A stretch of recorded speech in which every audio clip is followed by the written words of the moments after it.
Welcome to the Thrift Store Kitchen Review, where I test all the weird junk from the thrift store so you don't have to. Welcome to today's edition of the Thrift Store Kitchen Review. You probably noticed I have a little bit of a different setup than I usually have to open my videos. Why?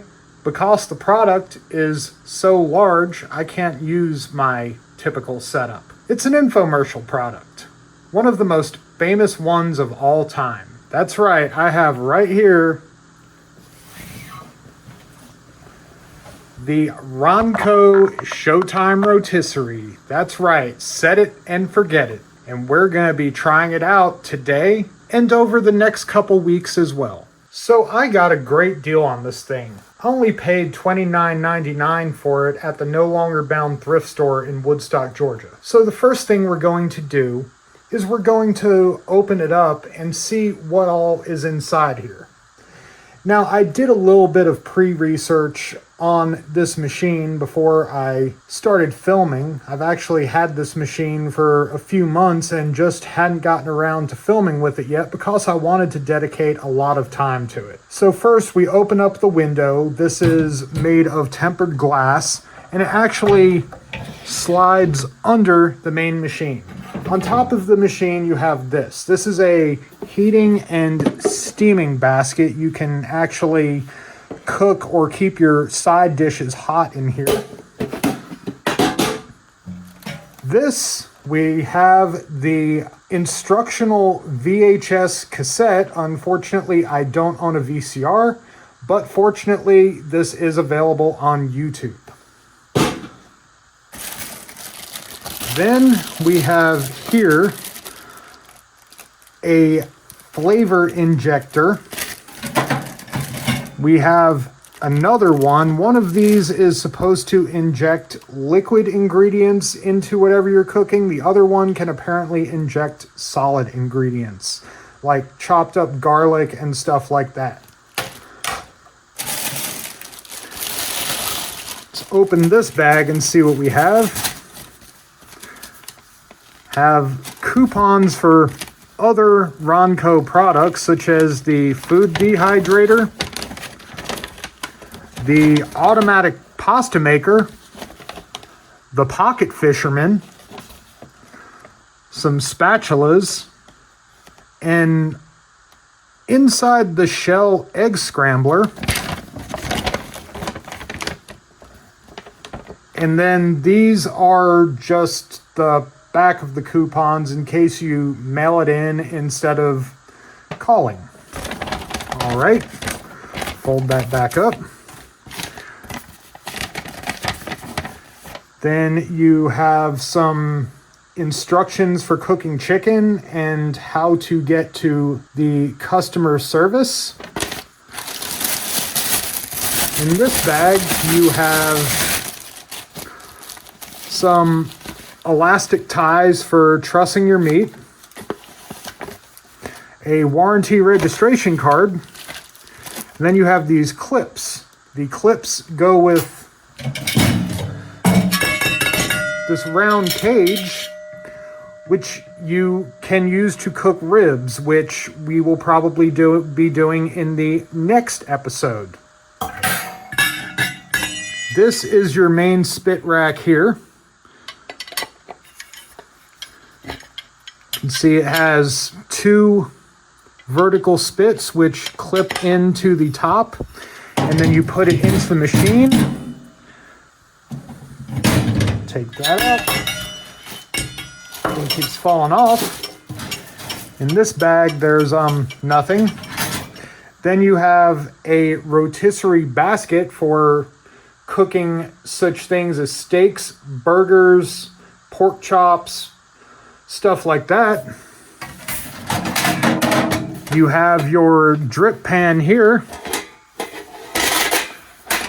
And then finally, you have your platform where you can actually put the spit and you can carve your meat off that almost like Brazilian steakhouse style. So we got a lot of stuff here.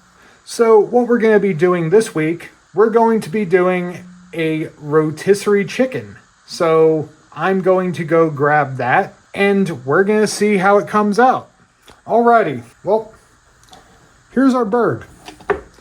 This is about a 6-pound chicken. Being that it is my first time using this machine, I am not going overly fancy with it. Basically, all I did was rub the bird in olive oil and then covered it with Badia brand Southern Spice poultry seasoning. So we're gonna see how it comes out. So let me slide this to the side. Now I have another tray here where I have my spit and it's on the platform to make it easy. Now what I want to do here is take the chicken. You can see I went ahead and tied back the wings and the drumsticks, and then I want to put it centered on the spit. And that actually looks decently centered. Then I want to put the cap end on. Gotta get that lined up perfectly. There we go. Now, before I put this in, I'm going to get a napkin to wipe down the juice and spice that I got on the end of the gear.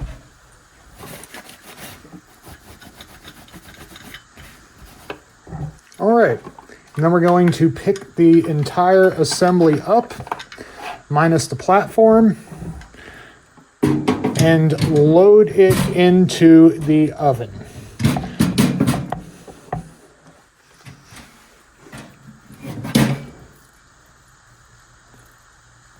Now, according to this, we are supposed to cook it at about 15 minutes a pound. So I'm going to turn this to 1.5 hours. And, well, there it goes. Seems to be working just fine. So now is the forget it step, because we already set it. You know, when you think about it, set it and forget it really doesn't sound like a very good idea with an electrical appliance that operates at a high temperature. But regardless, we're going to let this run for a few minutes and we'll be back to check on it. So the machine's been running for about 3 minutes. As you can see in the back, those coils, once the chicken turns some more, you can see them starting to glow nice and red. The lights work, everything turned on. It's running really smoothly. I also went ahead and peeled those price tags off that I had accidentally left on. But yeah, everything seems to be running great so far. So we're just gonna let it cook, and after it's had a little while to get nice and hot and really start to bake in there, we'll check it out. All right, 15-minute check. You can see that the chicken is beginning to get some color. You can hear the juices. I have really high hopes for how this chicken is going to turn out. We'll be back to check it again in a little while. We're almost halfway through the cooking cycle on this chicken. It is starting to smell really, really good. Look at that color. This thing looks delicious. So yeah, I have the feeling this thing is going to taste amazing. This is our last check before we take it out. We have about 20 minutes left on this chicken. This thing is looking nice and dark and crispy. As I said before, it smells absolutely amazing. So I am really looking forward to trying this. All right, that chicken is done. Let me open the window and tuck it under the machine. First thing I'm gonna pull out is the meat thermometer. Insert it right here, make sure that the chicken is at a safe temperature. It is done. So the next thing I'm gonna do is I'm going to put on my gloves. I did have to order these. One of the things that is supposed to come with this machine that unfortunately did not come with this one is a set of gloves, but you buy it used, that's the risk you run. So let me go ahead and get this out and go ahead and put it on the spit.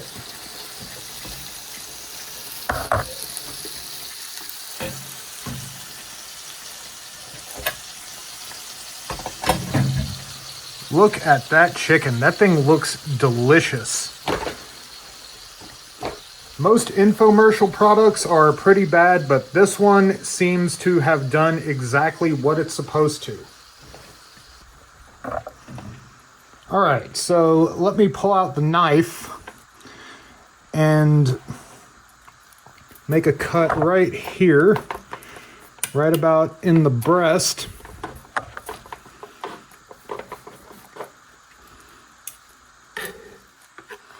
Probably easier to do this not on the spit, but look at that. It is juicy. It is done. Let me grab a piece of this chicken and get a taste. That is good. That is really, really good. Usually these infomercial products are pretty questionable at best, but this one actually works really well. It makes really good chicken. I'm impressed. Now, at this point of my videos, normally I'd be giving you my final verdict on a product. But because we're going to be using the Ronco Showtime Rotisserie some more in the next few weeks, instead I'm going to be giving you my initial impression of the product. After my first test, I will say everything on this checks out. It seems to be just a great product overall. It works as promised. It's easy to use. It's easy to set up. It's easy to disassemble, and it's easy to clean. The chicken came out delicious. So what I'm going to be doing in the next few weeks is I'm going to be testing some of the other cooking methods that came with it. I still have the rib rack, which we're going to be using for the next episode. I have the cooking basket, and I have that tray that cooks on top of the machine as well. Now, unfortunately, the one thing I don't have that was supposed to come with this, if ordered new, is the kebab skewers. I have looked online, and it seems my best hope is going to be to purchase a used set of them from eBay at a way higher price than I want to pay. So I'm going to keep looking for that. Now, just because this product came from an infomercial doesn't mean that it's a bad product. Not all infomercial or as seen on TV products are bad. Direct to consumer is a way for smaller companies to gain a foothold when they can't access the shelf space at the larger retailers. Large retailers such as Walmart, Target, etc. tend to give that shelf space to their established suppliers that have the name, that have the market share, and that have the money. Unfortunately, the infomercial space can be accessed by anybody who's willing to pay for the advertising time, so you do have some bad products that end up there. And obviously, we've reviewed a few of them. This is not a bad product. I'm looking forward to trying it more, and I'm looking forward to having you join me for that. Well, thanks for joining us on today's edition of the Thrift Store Kitchen Review. Be sure to subscribe. Follow us on the Facebook linked in the description below. We also have a TikTok, which is also linked in the description below. Drop us a line down there in the comments section. Be sure to tell your friends about us. Get out there and support your local thrift store, and have a wonderful day.